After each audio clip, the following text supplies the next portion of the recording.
Thank you, Alan and Lori, for playing, and Mark for playing. If you weren't here on Ash Wednesday, we handed out these. There's a stack of these back on the Welcome Center, sort of going along with the Lord's Other Prayers theme. This is 10 other things you might give up for Lent. And I've heard it's by a pastor in Cincinnati, isn't it? Isn't that where he is? Hyde Park. And if you're inclined to give up something for Lent, the whole purpose of that is so that we can kind of concentrate in those moments when we think about that or having that, chocolate, coffee, whatever we give up. We think specifically about Jesus and what he did. It calls him to our minds more frequently. These are some things that you could give up. I've heard some people reading through this every day through the Lenten season, which would be a very good practice. I just may wind up doing that as well. So there's a stack of those out on the Welcome Center if you haven't picked one up and you'd like to. Okay. We are back in Mark chapter 6 tonight, if you'd care to turn there for just a bit before we come to the Lord's table. Mark so far has recorded, as you know, and has reported to us Jesus' provocative and powerful teaching about what God's kingdom is like. Mark's told us all about that. He's told us of Jesus' power over sickness. We've seen him heal those who are sick. He's told us of Jesus' power over the forces of nature in the calming of the storm, on the sea. Over the demonic powers that exist even in foreign lands, in the healing of the possessed man of Golan. He's talked to us and reported to us about Jesus' power over chronic, long-term illness in the healing of the bleeding woman and over death itself in the raising up of the dead daughter of the synagogue ruler Jairus. Jesus had proven himself extremely knowledgeable, wise, powerful, as he worked and he taught through the countryside. But here is the test. The next town on Jesus' itinerary was Nazareth, his hometown. Since the disciples accompanied him, we know that he was not just popping in to see his family do his laundry and get a home-cooked meal. Okay? He came on kingdom business to Nazareth as a rabbi with his disciples, with a message to deliver. So verse 1 there tells us, Jesus went to his hometown accompanied by his disciples. When the Sabbath came, he began to teach in the synagogue, and many who heard him were amazed. Okay, true confession. Most pastors, preachers, will remember the first time they preached in front of their home church and home family. I know I do. I remember that. It was in front of several of my cousins in a CMA church outside of Indianapolis. During my first year of seminary here, I was helping them build a house there.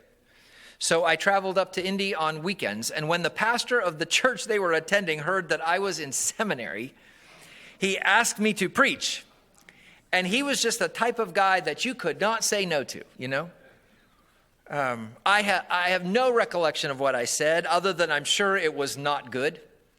But I do remember how I felt standing there, looking at my cousins, preaching to them. It was terrifying. It was absolutely terrifying. The last thing I wanted to do was preach at all. I never wanted to preach, but I especially didn't want to preach in front of family. And largely, other than that time and the funerals that I have done, and a few times when my parents would visit here, just a very few times they visited here, and, the fact that my brother and family live here, and his family live here, somehow I've been able to avoid preaching in my home church in front. I've never preached in my home church in Ohio. You say, it's no different than playing sports or playing music or something like that in front of family. And I would say, but it is. It is. I will sing in front of family all day long. That's not a problem. But preaching is different. Tom Wright says it is something dangerously public that emerges from something intensely private. And it affects both the speaker and the hearer. Between the personal vulnerability and the sense of ought involved in speaking and in listening to a sermon, everybody in the room is affected in some way or another. So preaching is challenging under the best of circumstances. But when you bring into the dynamic family connections that go back decades, when you stand up in front of people who've known you since you were a little kid, my aunt who helped deliver me in the hospital, my relatives who were my Sunday school teachers and youth leaders, they knew what I was like. That adds a whole different layer of awkward for everybody, not just for the preacher, for everybody. Because you know what they know about you, and they know what you know about them. So preaching at home is hard enough for normal people, if I can call myself normal. But the awkward factor ratchets up a few notches if you're Jesus. First, because his message was anything but normal. He wasn't just another synagogue preacher that came along to tell people to obey God's law and explain what the prophets were saying about the future. He was something completely different. Jesus was saying, on his own authority, he was saying, hey, the kingdom of God is here, and it's me. Wherever I am, there's where God's kingdom is. And then if there was any doubt about what he was saying, he did all these miraculous things to prove it. And there was doubt in Nazareth. On in verse 2 there. The buzz went like this. Where did this man get these things? They asked. What's this wisdom that has been given to him? What are these remarkable miracles he's performing? Isn't this the carpenter? Isn't this Mary's son and the brother of James and Joseph and Judas and Simon? And aren't his sisters here with us? And they took offense at him. They took offense at him. Now, let me just parenthetically mention here that Mark names Jesus as Mary's son and not Joseph's. That's interesting. It probably means Joseph has already died at this point. Also, Mark names Jesus' brothers and refers to his sisters. He does not name them because that was sort of the common practice of the day. The plain reading of this text tells us that Mary and Joseph did, in fact, have other children. Quite a few, actually. But none of them were buying Jesus' story. Not yet, anyway. Remember, in chapter 3, Mark tells us how they came and tried to, we might say today, become Jesus' conservator. They came to take charge of him because they thought he'd lost his mind. Now, we know that some of them do come back around. The general presumption is that the brothers James and Judas are the writers of the books of James and Jude. His brother James, to whom Jesus appeared after his resurrection, the Apostle Paul tells us, became the great leader of the Jerusalem church. Mary, his mother, seems to be able to have put this all together over time. She was always thoughtful about it, but she did seem to bring it to completion over time. History says that 2 of Jesus' grand nephews were hauled before Emperor Domitian in the 90s. Not the 1990s, the 90s, first century, on charges of being part of a royal family. Isn't that interesting? They got off by showing them their hands. They had hands of farmers, not hands of princes. That's what got them out of trouble. So things did change over time. But at this point here, in Mark 6, as Jesus preached in Nazareth, James was just a confused, angry, embarrassed younger brother, part of the hostile crowd to which Jesus spoke. And understand, the hostility wasn't just sort of this sympathetic, even sort of loving, pat on the back, saying, now, hey, boy, you're getting to be famous. You don't get too big of a head. Remember where you came from. It wasn't like that. The phrase at the end of verse 3 there, they took offense at him. That word is the same root word from where we get the word scandal or scandalize. This was a hard rejection. Knowing what they knew about him, they chose to reject him, first as the prophet that he claimed very publicly to be. They said, he's just a carpenter. He's just a carpenter. So the question is then, why didn't Jesus do a few miracles and show them? Like he showed it says that he healed a couple people, but it makes a point. Mark makes a point of saying he wasn't able to have the powerful sort of miracles that he did in other places. Why not? Because it was more than just wonder or doubt that they had about Jesus there in Nazareth. It was more serious. They'd already made up their minds about him. He was just a local boy, and they couldn't expand their thinking to believe that he was anything more than that, much less a prophet. But on top of that, they'd, of course, heard the rumors by now about how the stuff he was saying was not so orthodox, according to the powers that be, So they already had their suspicions, but that word from the religious higher-ups, that gave them the tool they needed to confirm their rejection. How dare he suggest that he has the authority to declare kingdom of God kind of stuff? He's just a carpenter. And a deluded one, maybe a heretical one at that. So their rejection of him wasn't this happy, jolly kind of, that Jesus, he was always such a kidder, No, the buzz about him in the religious circles fed their own preconceived assessments to the point that there wasn't even enough faith present for him to do a miracle.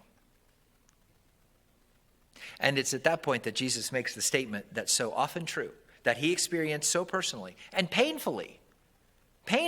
Verse 4, Jesus said to them, a prophet is not without honor except in his own town, among his relatives, and in his own home.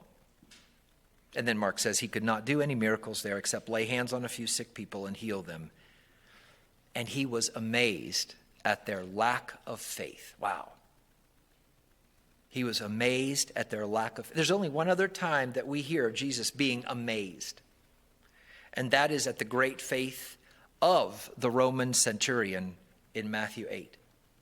He was amazed at that. Which makes this perfectly imperfect picture. It's the opposite of what we would think, right? Of those we'd expect to have faith, not having it, and one who no one would imagine having faith, having it. Amazing. But it's not as rare as we might imagine. Often today, longer-term Christ followers know more about Jesus, yes. But it's the new believers who often have a more substantial and daring faith. Those things should work together, knowledge and faith. They should build on each other. The more knowledge, the more faith. The more faith, the more knowledge. But so often they don't. Have you noticed that? Which is exactly what is amazing to Jesus. That they don't. Even though they should. Now, of course, we know that new believers can learn of details about Jesus. That's the church's educational ministry and responsibility. We're called to teach about Jesus. But how then can people who know much about Jesus rekindle a more vibrant and daring faith and trust in him? That takes the work of God's hand and God's Spirit, along with a desire in the person's or the church's heart for revival, right? For renewal. It's why we'll hold the services that we do next week, asking God for a renewed heart for him. But in order to even hope to receive that, we have to choose to want it. We have to choose to seek it. That's part. That part of it's up to each of us. Now, before we end here and gather around the Lord's table, let me go back to Jesus' family to make just this quick point. On this day in Nazareth, we would have assessed Jesus' family as the sad, faithless, maybe a bit of a hopeless bunch. They'll never get it. They'll just never get it. But just a few short years later, at least two of his brothers would have dramatic turnarounds in their willingness to believe based on Jesus' resurrection. And within 30 years, James' name would be recognized throughout the known world as an example of faithful teaching, prayer, and commitment to his older brother, Jesus. The point? 2. First is, if you and I have family members who don't follow Jesus, we can rest assured that he knows how that feels. He knows how that feels. He can empathize with our pain and our frustration and our hope. And so we can go to him with all those feelings that we have and know that he knows. And then the second is, never give up on your family. Even those who are pushing Jesus away at this moment, and maybe pushing you away along with him. Don't give up on your family. Because as we see here, God changes things.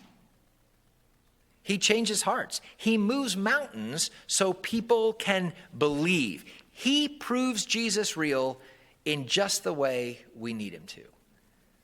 So don't stop talking about Jesus with them just because they think you're crazy. Declare the truth in joyful ways, in winsome ways. Don't beat on them, but in firm ways. That's what Jesus did, even though it was difficult. That's what Jesus did. And trust that God has a way of melting hostility in his time and in his manner. If Jesus' life is any indication, your unsaved brother or sister may well wind up being a powerful voice for the gospel one day. Can you imagine it? Imagine it. Think about it. And maybe one or two of them will even write a book about what you said about Jesus. You just never know. Let's thank him for this hope that we have. We'll come around the table here together and enjoy his fellowship. Enjoy his presence in our midst here.